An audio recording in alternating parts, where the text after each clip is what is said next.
I want to play a highlight from yesterday with the Attorney General testifying in front of the House Committee. This is some of, I'm going to only play about a minute of it. You have to look it up. We'll tweet it out. This is the most satisfying 5 minutes I've heard in a long time. It's Representative Victoria Spartz. She grew up in the Soviet Union, and she had a thing or two to get off her chest. Listen to this. Attorney General, you had a very moving statement about your grandparents coming here from Belarus to live in the country without fear of prosecution. I grew up in a very similar country, Ukraine now, and when I came here as a young person, I believed in the value as an American not to be afraid of my government. But I wanted to tell you, and I want to share with you and get your thoughts on that. Are you aware that a lot of Americans are now afraid of being prosecuted by your department? Are you aware about that? I think that constant attacks on the department and saying no, it's not attacks. Well, let me give you an example. I don't know. You talk about January 6th. People. I'm sorry? Here, there some people came on January 6th. There probably were some people that came on January 6th here, that had bad intent. But a lot of good Americans from my district came here because they are sick and tired of this government not serving them. They came with strollers and the kids, and there was chaotic situation because the proper security wasn't provided. That's a question that was answered really why. Why we debated for 45 minutes on the floor and didn't stop the debate after the people broke into the Capitol. But these people came, they were throwing the smoke bombs into the crowd with strollers with kids. People were showed up, FBI agent to people's houses. You had in my district, in my town, FBI phone numbers all over the district. Please call that. People are truly afraid. I just want to make sure if you're not aware that you are. And this is a big problem when people are afraid of their own government. He went on to give a non-answer answer, and I don't think it moved him very much. But it certainly moved me. And Congresswoman Spartz is with us now. Hi, Victoria. Hi, thank you for having me. I have to tell you, I thank you. There are Americans, and then there are the Americans that really understand what we're up against, and they're usually the ones that have come from a communist country, a communist China, Vietnam, or anywhere in the former Soviet Union. You know what's happening, and for him not to respond to you, George Washington said, when the government fears the people, there's liberty. When the people fear the government, there's tyranny, and we're there.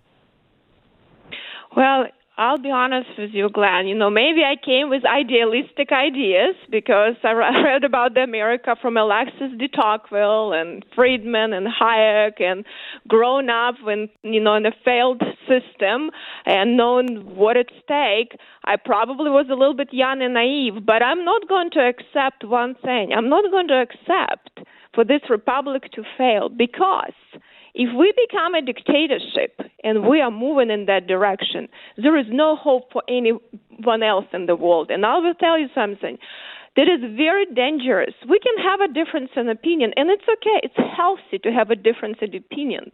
But when people are afraid to express their opinion, that is called dictatorship. This was exactly under totalitarian dictatorship of communists in Soviet Union, where people were afraid to express an opinion.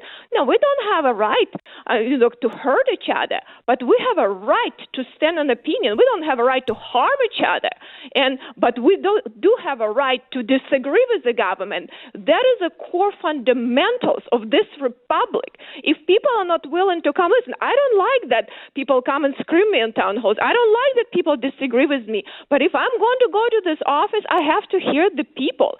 And where we are right now as a country, the frustrations of the people are real. This government is not serving the people. We have a big machine that's serving big money, and people are sick and tired, and we're bankrupting our future generation. And a lot of people died for our freedoms. I am not willing to accept it. I know it's hard. I know these battles, not easy, but we have to win them. We'll lose this war. And, I'm telling you, sometimes maybe, being young and idealistic, it's bad. But sometimes, coming here, it's like you put a frog in the hot water. I came here and I believed in all of the value Americans, and I truly believe we are not going to destroy our republic. This is the greatest country ever existed in the history of the world. And we as Americans are going to get together to save it. But what the Department of Justice is doing is disgrace. We need more people like you in the House and the Senate, and you're not going to run for re-election to the House, and there were hopes that you would run in Indiana for Senate, but you're not going to do either of those things. You're getting out of politics. Well, I need to regroup, reinvigorate, and really spend more time to get more Americans, because this government, don't underestimate still the power of Americans. Listen, with all of the bad things, I probably wouldn't be where I am, if it would be for the American people. I fought my own party more than other party. I didn't even have time for them. So I was here only because good, hard-working Americans stood with me and fought against my own party with me, Americans that care about that. And we need to get more Americans to understand what is at stake and talk to them. So we have to have more allies. I need to regroup to figure out, I honestly disappointed where my party is and lack of leadership, because unfortunately the other side is so far gone. If we don't fight and win, not just be talking head on TV or writing books and go do grandiose statements, but actually deliver. And this is a real war, and we need to come after the other side, but it takes leadership, and I'm responsible for my party, my leadership. So I need to figure out how I can regroup and get, some energy back, because I've been for decades fought my own party and another one too. I had some very tough battles, so I'm battle tested, but I think this battle needs to be won with American people, and don't underestimate the power. I truly believe these people are afraid of American people. They're afraid of American people. And right now they're trying to oppress it. But I think American people are very strong, and they're not going to allow Washington, D.C. corruption to take over and destroy the country. So I appreciate that people like you are. Listen, I listened for you for a long time. You've been in the trenches. And I don't accept, what they do. And they try to really demonize every American. So people are afraid now to come and say to D.C., oh, my gosh, we'll have to have a peaceful demonstration. Oh, no, they'll say we are insurrectionists. We are awful people. Now, this is terrible.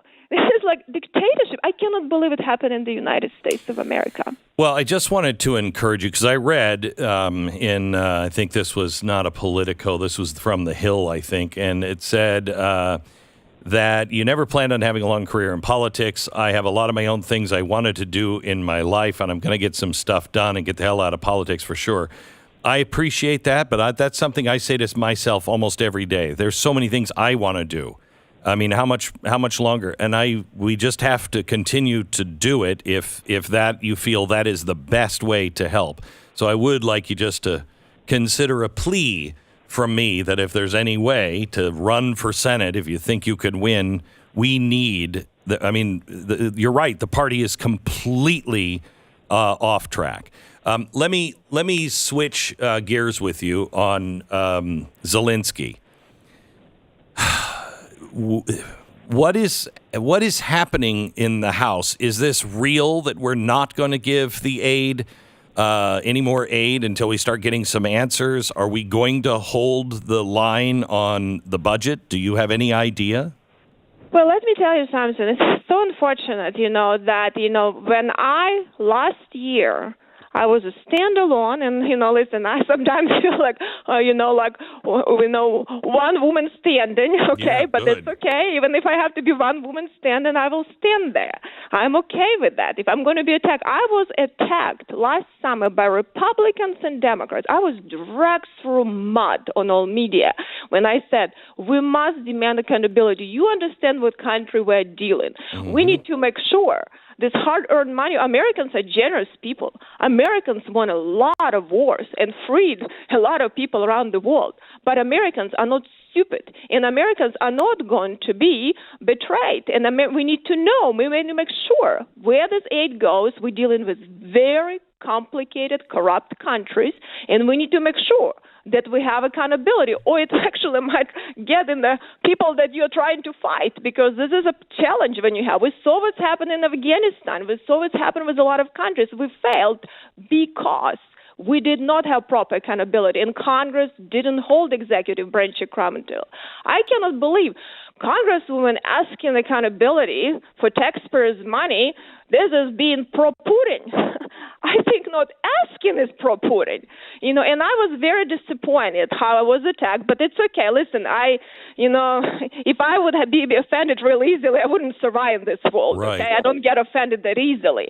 And I held the ground on that. We did a little bit better, but we didn't do as a good job. And now a lot of Americans are asking questions. And I said, if President Biden needs to make the case why it is a national interest of Americans, to help Ukraine to win that war and show what is happening. He has not communicated for Congress. There is frustration from both sides forever. He doesn't even come to Congress.